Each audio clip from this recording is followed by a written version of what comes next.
Olá pessoal, tudo bem com vocês? Sejam bem-vindos a mais um episódio do nosso Oftcast direto da Brascars. Mais uma vez agradecer a Alcon pelo apoio nesse episódio. É o terceiro episódio de uma série de episódios sobre lentes intraoculares e amanhã a gente vai complementar também com um episódio super bacana sobre cirurgia refrativa. Para discutir esse assunto que é intrigante, polêmico e importante, que é sobre as lentes monofocais Plus e a visão intermediária funcional com lentes monofocais Plus.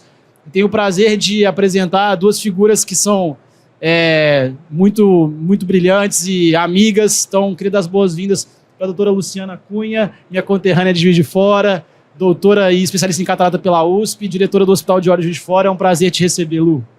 Muito obrigada, Bernardo. Obrigada pelo convite, o apoio aí da Alcon. Parabéns pela sua moderação nessas sessões aí tão importantes aqui direto da Brascars. Vai ser um prazer contribuir em tema tão relevante.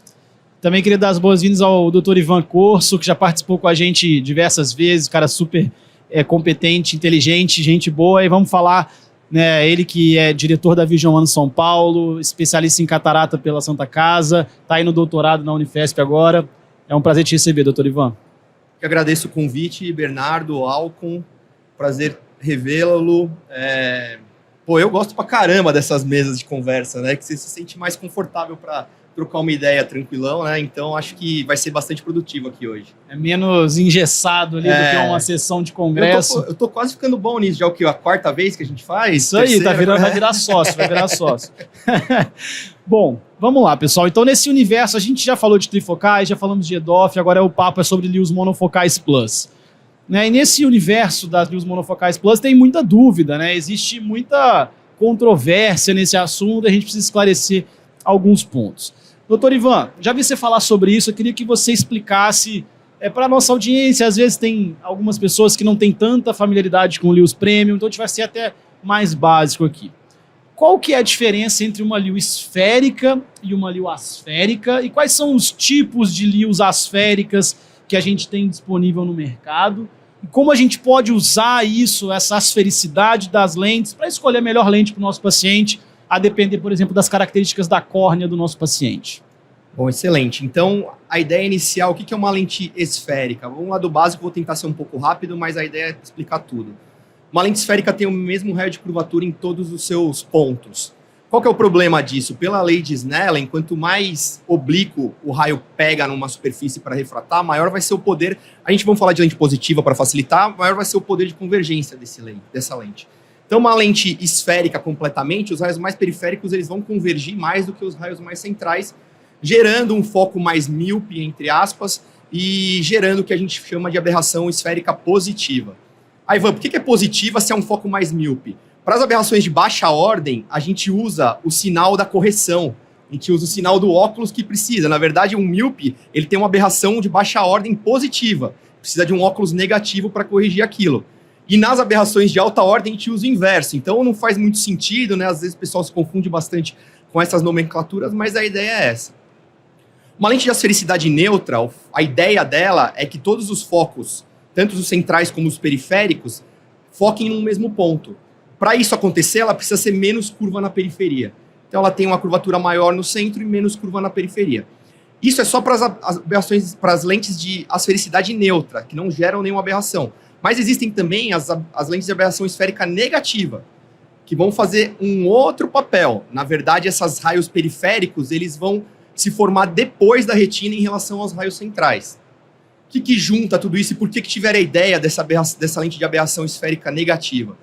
Porque, na média, o olho humano, a córnea principalmente, de um adulto, quando vai operar de catarata, ela tem uma aberração esférica positiva. Pela média, 0,27. Então, a ideia era neutralizar um pouco dessa aberração esférica positiva da córnea para gerar um pouco mais de definição e qualidade, de sensibilidade ao contraste para esses pacientes. Isso, quando eu estava lá na residência, era o creme de la creme. Então, todo mundo queria falar sobre olhos de águia, 20/10 e qual que é o limite da acuidade visual retiniana. Todos os fabricantes tentando chegar na melhor acuidade visual para longe possível. Sendo que a discussão de independência de óculos era muito mais para as lentes difrativas. Então, as lentes monofocais, elas serviam para dar a melhor visão possível no mundo para longe. E as lentes difrativas faziam o outro resto. E o que a gente tem visto, e aí tem uma questão de sociologia, acho que os hábitos das pessoas têm mudado de 15 anos para cá, digamos assim, e tem uma questão também de mercadológica, de novas técnicas, de tentar pegar esse público que não poderia colocar uma lente difrativa para melhorar completamente a independência do óculos. Então, quais são as outras opções para eu dar um pouquinho de profundidade de foco para esses pacientes? E aí, a ideia toda, que eu acho que para a gente começar essa discussão, que eu acho importante todo mundo ter como base, é que não existe almoço grátis, não existe algo que você só ganha sem perder alguma coisa do outro lado. Choose what you lose, né? Exatamente. Que é aquela frase americana, né? Que é muito importante, assim, no conceito de consultório, né? Não vai existir uma perfeição, a gente vai ter que realmente... Exatamente isso. Então, acho que o ponto base da discussão de hoje para todo mundo não existe uma lente que é melhor que a outra ou que vai gerar mais resultado do que a outra. Existe uma lente que tem uma função, que é dar a melhor visão possível para longe para aquele paciente, e tem uma lente que tem uma outra função, que é você aceitar que talvez você perca um pouco de qualidade visual para longe. Notem que eu não estou falando de acuidade visual, falando de qualidade visual como um todo. Pode ter um pouco de baixa de visual, mas não é um consenso. Só que favorecendo um pouco a amplitude de foco desse paciente. Então, acho que essa seria uma base para a gente começar a discutir. O cara sabe muito de ótica. Vocês que dão aula pro cursinho. E dentro desse conceito que o Ivan falou, que é muito importante, né, dessa busca por qualidade, uma neutralização de algumas aberrações da córnea, a gente tem que lembrar de um outro conceito também, que era uma grande questão na época, né? Porque tudo isso, na teoria, conceitualmente, é muito bonito, né? Mas na prática, quando a gente vai realmente comparar, né, uma lente asférica, essas variadas aberrações, a gente tem que lembrar de uma coisa que se chama pupila, né? E a gente sabe que, teoricamente, essa funcionalidade, né, de lentes de diferentes aberrações vão ter um limite de tamanho de pupila para que essa qualidade, então, venha a ser benéfica, né? Então, muitas vezes a gente fica na questão quantidade e qualidade, mas vem um novo conceito, que eu acho que é aí que vai engrandecer a questão, que não é só isso. É o ganho de distância, né, de visão intermediária, que até então a gente estava muito apegado nessa questão da aberração da lente, mas o paciente, ele tinha ganho de perto, ele tinha uma visão funcional intermediária, e aí eu acho que é a grande questão dessas novas lentes aí para a gente começar a discutir, muito além só da aberração, né, Ivan? E as lentes esféricas, né, que a gente implantou centenas no SUS, né, se a gente testasse a visão intermediária desses pacientes, né, e a gente às vezes está só preocupado, né, com a visão de longe, nesse caso, a gente perceberia que muitos deles têm visão intermediária, né, Ivan? Sobretudo em pupilas pequenas, né? Sim. A gente estava discutindo isso agora, o bloco que a gente estava falando exatamente esse, com vários convidados internacionais, o Dr. Gatinel mostrou alguns dados super legais dele, e uma coisa que é interessante, que as lentes monofocais plus atuais, elas têm uma quantidade de aberração esférica bem maior do que uma lente esférica.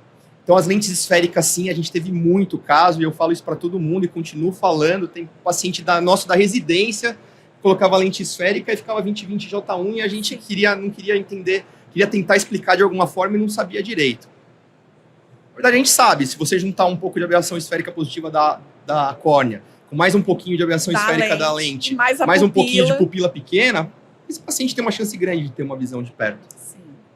Mas isso acaba não sendo tão previsível e tão reprodutível, né? Não é uma coisa que você consegue garantir para o paciente, é muito diferente, por exemplo, né? Enfim, não tem como você, como ali o monofocal plus, garantir, independente da córnea do paciente, independente da pupila, que esse paciente vai ter alguma visão de perto, né? Então essa que é a grande questão. Você acaba tendo pacientes com resultado, igual você falou, cara, o cara ficou ali J1, J2 e outros pacientes que vão ficar J4 para perto. É claro que não é o objetivo da lente entregar J1, mas a gente vê muitos alunos dos nossos cursos, às vezes falam, pô, coloquei uma ali monofocal plus, o paciente ficou 20/20 J2, 20/20 J1, cara, mas você olhou qual que era, você olhou, depende da pupila, depende da córnea, não é algo que você consegue ter reprodutibilidade e consistência na entrega. E essa variabilidade, né, é justamente a questão, porque é importante a gente alinhar a expectativa do que você está falando com o paciente ali no chair time, né? Então, se a gente conceitua essa lente, coloca ela num patamar no seu portfólio, né, de entrega de lente intraocular e de resultado mal colocada, né, oferecendo algo que realmente você não vai conseguir reproduzir na prática em todos os pacientes, né, não personalizando isso com os exames e também na conversa com o paciente, você pode se frustrar, né? Então, é realmente muito importante a gente alinhar o posicionamento dessas lentes, né, das lentes monofocal Plus, sobretudo, e colocando ela para o paciente, talvez como uma lente de entrada, e não tentando comparar ela com outras tecnologias que realmente vão entregar mais visão intermediária e visão de perto funcional. Não estamos falando aqui de mini monovisão, estamos falando aqui de realmente da expectativa real, do que aquela lente entrega quando a gente realmente seleciona o target para plano e ali menos 0,25 no máximo, né? Ivan, você tocou num... Pode falar. Não, eu ia só complementar que, assim, a gente tem muito colega que às vezes vem falar com a gente, pô, eu pus uma lente dessas, não sei o quê, não tive um resultado bom, o que eu fiz de errado? A maioria das vezes você não fez nada de errado. Então, é exatamente isso que a Lu estava falando.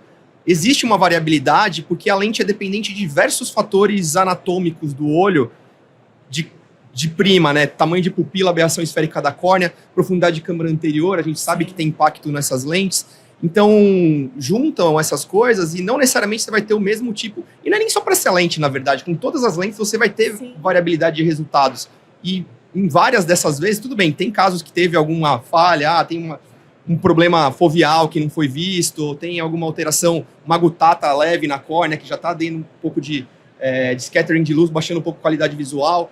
Mas muitas vezes não, muitas vezes era só uma questão de não funcionar tão bem para esse caso e ponto final. Ivan, você tocou num ponto interessante, que é a questão da visão de longe, né? Que a maioria dos pacientes quer ter uma visão de longe excelente, né? Mas que tudo, como você gosta de falar, eu também gosto dessa fase, não tem almoço grátis. Você vai ter que ter trade-offs na hora de você indicar uma lente. Então, a minha dúvida é o seguinte: como que fica a visão de longe nesses pacientes com ali, os monofocais Plus, comparando, por exemplo, como ali o monofocal normal? Existe uma perda? Qual que é a sua experiência? A visão de longe deles é tão boa quanto ali o monofocal normal? Qual que é a sua percepção sobre isso? Então, vou falar o ponto de vista teórico, óptico, e o ponto de vista prático, baseado em evidência. Então, do ponto de vista óptico, tem que ter alguma piora. Não tem como. Inclusive, os gráficos mostram, mesmo os gráficos dos fabricantes mostram, assim, 1/4 de linha, meia linha de visão para longe pior, corrigida. Não estou falando de visão sem correção, estou falando de visão corrigida, um pouquinho pior dessas lentes em relação às lentes asféricas de asfericidade negativa. Porém, os trabalhos em vivo não mostram tanto essa diferença. Mesmo a percepção do paciente e também a questão de análise estatística ali, a diferença é tão sutil que é talvez irrelevante. Então, eu acho que exista, mas se é muito ou se é pouco, eu acho que está mais para o pouco do que para o muito. De qualquer forma, e outra coisa que é importante, assim, que a gente talvez fale pouco, lentes de aberração esférica negativa, um pouquinho de descentração que ela dá, ela começa a gerar coma, que também baixa a qualidade visual para longe. Então, uma coisa é a gente comparar, e grande parte desses trabalhos são trabalhos de mesa, são trabalhos que analisam in vitro a qualidade visual de cada uma das lentes. In vitro, sem dúvida, uma aberração, quando você coloca uma aberração de córnea pouco positiva com uma lente de aberração esférica negativa, a qualidade visual, a nitidez da imagem é muito melhor. Só que você conseguir atingir aquilo dentro de um olho humano, acertar, né, e colimar, que a gente fala do ponto de vista óptico, os centros ópticos de todas as lentes da córnea, da lente e do ponto focal que seria na fóvea, é muito difícil. Talvez a lente que seria mais permissiva nesse mundo todo seria uma lente de aberração neutra, que essa aceita descentrações e ainda não gera uma aberração diferente daquela que a córnea tem. Mas isso é tudo muito mais teórico, muito mais matemática do que realmente o que a gente vê nos pacientes. São tantos fatores envolvidos, né, numa lente implantada no olho que a relevância na prática é menor do que a relevância que a gente vê nos estudos, né, de laboratório, né, do dente. Né? E aí, rapidinho, só para complementar, Se a gente faz a engenharia reversa da coisa, fala, mas se não está baixando a visão para longe, não está gerando maior profundidade de foco também, porque de algum lugar tem que sair alguma coisa. E aí talvez essa eu vou deixar no ar para todo mundo pensar e fosforilar a respeito. E aí, talvez será que é disso isso? venha Será a que não é? variabilidade, né, dos resultados, né, que a gente observa na prática, justamente para a visão intermediária e para essa visão funcional de perto também, que vai depender dos fatores da lente, dos fatores individuais do paciente, córnea, pupila, né? E é super difícil de pegar. Quanto menor a diferença que você quer comprovar num estudo, maior a necessidade de um N grande, mais controlada precisa ser sua amostra. E N grande, estudo prospectivo, aleatório, com certa cegueira, digamos assim, né? Não precisa ser necessariamente um duplo cego, é muito difícil de fazer. Tanto que mesmo a indústria não consegue mostrar trabalhos que são realmente relevantes de comparação dessas lentes num nível de significância tão pequeno. Então isso tudo fica meio enevoado, digamos assim. E por isso aí, você falou muito bem, Ivan, você é um mestre aí de conceitos óticos realmente, né, o Bernardo? E por isso que a gente, na prática, né, hoje tenta posicionar essas lentes monofocais plus, pelo menos na minha prática, no meu dia a dia, como uma lente de entrada, né? Como uma lente monofocal realmente, que eu não vou prometer grandes vantagens, né, visuais para o paciente. Se ela entregar mais, que bom. Que bom que a gente vai ter resultados visuais melhores, positivos, né?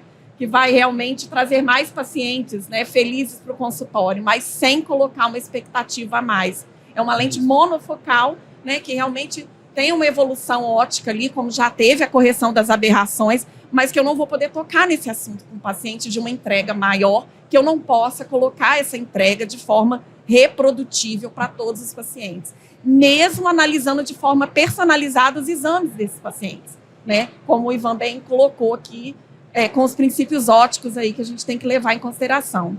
Outro detalhe, né, Ivan, é que às vezes quem tem menos profundidade no assunto e às vezes quem está começando a implantar ali o Premium até confunde o conceito de monofocal plus e EDOF, né? Sim. Assim, como que você diferencia essas duas lentes? Quais são as diferenças para uma lente poder ser qualificada como EDOF ou monofocal plus? E como que você posiciona essas lentes na sua prática? Vamos falar, só para deixar claro, das EDOFs menos difrativas e mais refrativas, que é o caso da Vivid, por exemplo. Porque as lentes difrativas em DOF, para mim, é um outro mundo. São lentes difrativas de baixa adição, é outro tipo de tecnologia. Mas entre as lentes EDOF, a principal característica é a capacidade de entregar curva de defocus com visão intermediária maior do que o que foi estipulado pelo FDA. Então, a EDOF, o nome EDOF nada mais é do que um conceito administrativo para falar, você pode colocar no mercado uma lente escrita EDOF e você não pode. É um rótulo, né? Exato. Inclusive, lentes que hoje são consideradas monofocal plus, elas tentaram ser EDOF lá atrás. Sim. E não passaram no teste do FDA. Então, resumindo, é isso. Aí você pode discutir, será que as indicações são as mesmas? Será que é diferente? Será que um paciente que usa uma lente EDOF tem as mesmas indicações de uma lente de monofocal plus? Será que a lente monofocal plus é mais permissiva? Eu me incomodo. Assim, o assunto é um pouco diferente, mas o gancho é parecido. Eu me incomodo um pouco como o uso da lente monofocal plus ficou disseminado meio que para todo mundo, assim. Não sei se você ia me perguntar isso ou para a Lu na frente, mas a minha percepção é que uma lente monofocal e uma lente monofocal plus são coisas um pouco diferentes, mesmo a gente discutindo que em vivo talvez a gente não note tantas diferenças. Mas eu também acho estranho, assim, agora vamos pôr lente monofocal plus em todo mundo. Sim. Eu não sei até que ponto isso faz sentido do ponto de vista mais teórico. Eu acho que ainda existem pacientes que se beneficiam de uma tecnologia puramente asférica. Mas isso quem vai decidir é o paciente, não é você. Então, você oferta, você explica os prós e os contras, você fala o que pode acontecer e o que não pode acontecer, e você vai tomar uma decisão junto com ele. Acho que essa que é a ideia final do raciocínio todo. Legal, em relação aos padrões, né, do FDA, né, os standards, para ser qualificado como monofocal, ele tem que, para ser qualificado como EDOF, perdão, essas lentes têm que ter uma acuidade visual de longe não inferior a uma lente monofocal e tem que ter uma acuidade visual intermediário de pelo menos 20/32, tá? Perfeito. Então, maior do que 20/32. Então, como você disse, né, essas lentes monofocais Plus tentaram ser DOF, não qualificaram. Claro que elas encontraram um nicho de mercado muito bom e, enfim, estão sendo super implantadas, mas é importante dizer que é DOF, monofocal Plus é monofocal Plus. A gente até já tinha falado isso um pouco mais cedo. Bom, então, continuando aqui a discussão, já encaminhando para a reta final da nossa conversa, eu queria discutir com vocês. Primeiro eu vou direcionar para a Lu, depois quero ouvir se o Ivan tem alguma consideração sobre o assunto. Saiu um estudo, foi publicado recentemente um estudo do Dr. Micheletti, do Texas, foi publicado na revista Clinical Ophthalmology, em que ele comparou duas lentes, né, um estudo cabeça a cabeça de não inferioridade prospectivo, que comparou a Liu Eyhance, da Johnson, com a Liu Clarion, da Alcon.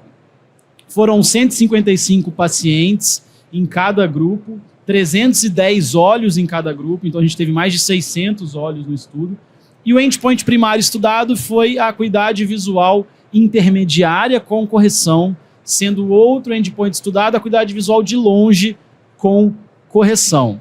E o estudo ele encontrou não inferioridade, o resultado dentro do intervalo de não inferioridade, comparando esses endpoints. Queria saber o que a Lu acha desse estudo, até participou de uma discussão com ele recentemente, com o Dr. Micheletti, se existem algum possível viés no estudo, se o estudo, o que você acha, se a gente pode extrapolar para a prática clínica. A gente teve até uma conversa em off, que você realmente tem tido ótimos resultados com a Clarion em termos de entregar uma visão intermediária funcional, então eu queria ver toda a sua visão sobre esse assunto.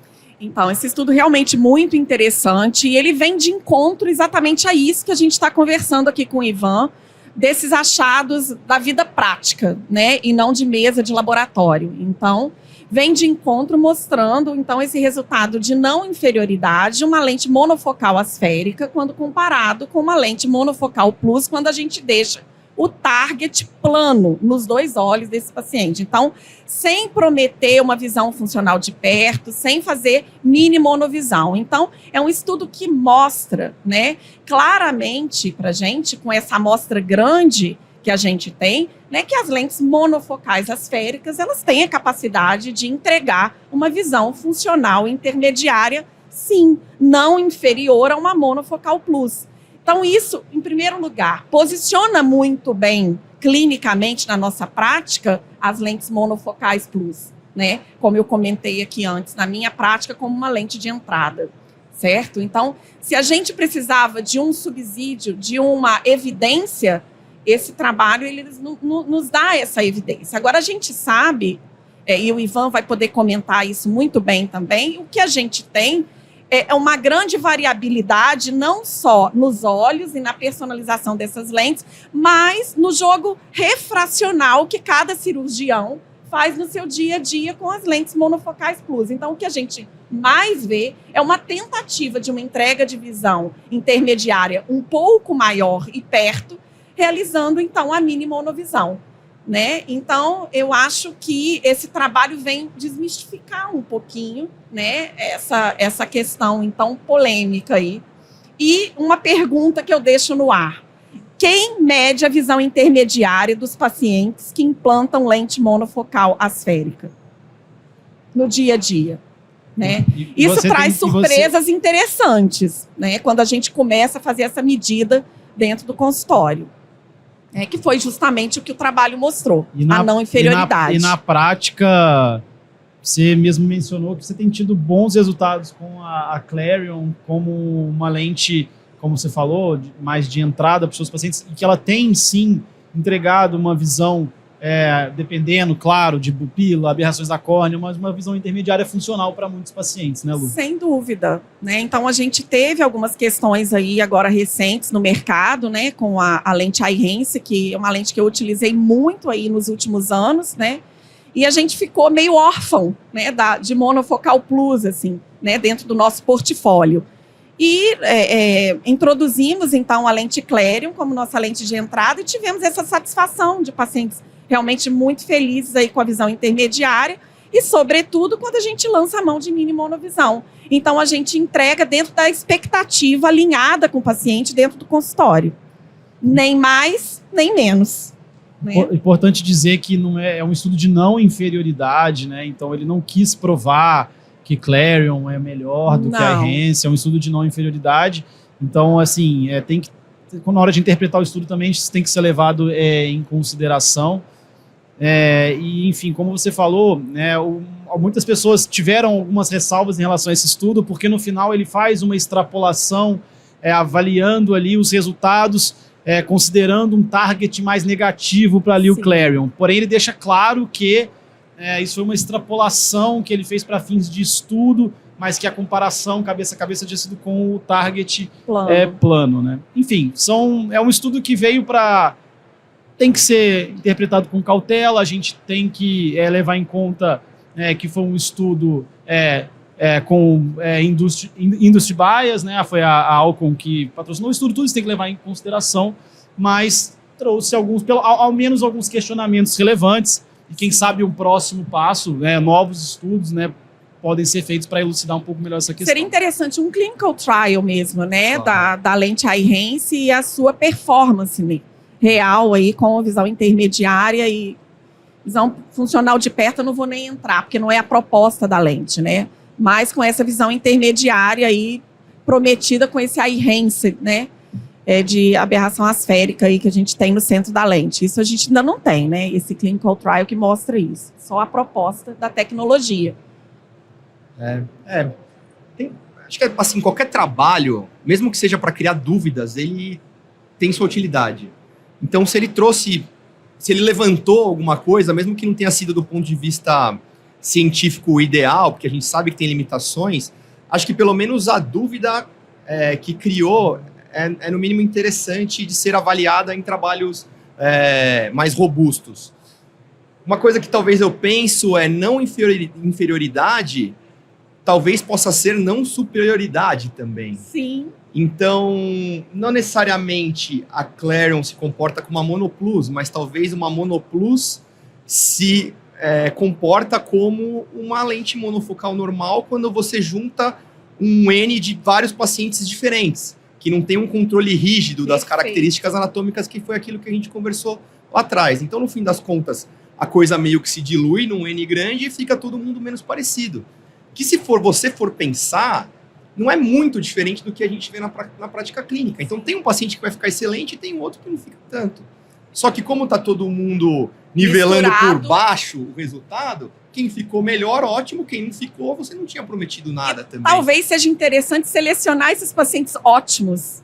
E ver exatamente o que está acontecendo. Quais são os critérios, quais são as variáveis, então, que essa lente vai se comportar de forma melhor possível, né? Ou tentar isolar as variáveis de alguma forma, que, como a gente falou, é bem complexo. Bem complexo. Perfeito, pessoal. A discussão, vocês foram brilhantes e a ideia aqui foi justamente discutir um pouco mais sobre as monofocais plus, trazer algumas informações, plantar algumas dúvidas, tentar dar algumas respostas. A ideia não é ser contra ali o monofocais plus, muito pelo contrário, todo mundo aqui tem um N grande com essas lentes, elas têm o seu espaço. É só trazer realmente alguns questionamentos e tentar deixar bem claro o que essa lente pode entregar, o que ela não pode entregar, e discutir no final esse estudo do Dr. Micheletti. Interessante todo mundo ler, ter sua própria interpretação, identificar as limitações, os vieses, mas também é importante, sempre que a gente tem uma informação, a gente criticar, questionar, não aceitar tudo que é passado para a gente, não aceitar tudo que a indústria nos coloca como verdade, né? Eu acho que essa é a ideia de uma discussão puramente médica aqui, igual a gente fez. Então, muito obrigado, doutor Ivan, muito obrigado, doutora Luciana. Eu agradeço de novo o convite. Considerações finais aí de vocês para a gente poder encerrar. Não, acho que uma discussão que a gente sai com mais dúvidas do que entrou é sempre interessante, porque te faz correr atrás do que realmente está acontecendo, e quanto mais você corre atrás, mais você aprende. Então, a gente tentou responder algumas coisas, mas outras a gente simplesmente não tem a resposta ainda. E quem tiver, nos traga, que será sempre bem-vindo a informações novas. Sem dúvida, Ivan. E assim, o assunto lente intraocular é muito assim, né? Como a gente comentou, em relação a não encontrar uma perfeição, né? Uma única lente para todos, uma lente que vai entregar realmente a visão em todas as distâncias, para todos os pacientes de todos os perfis, né? Então, a gente está aí sempre em busca, né, da melhor lente para cada paciente, né? Personalizando cada vez mais e aprendendo. Perfeito, pessoal. Muito obrigado pela audiência mais uma vez. Obrigado à Alcon pelo apoio nesse episódio. Esse foi o Oftcast. Até o próximo episódio.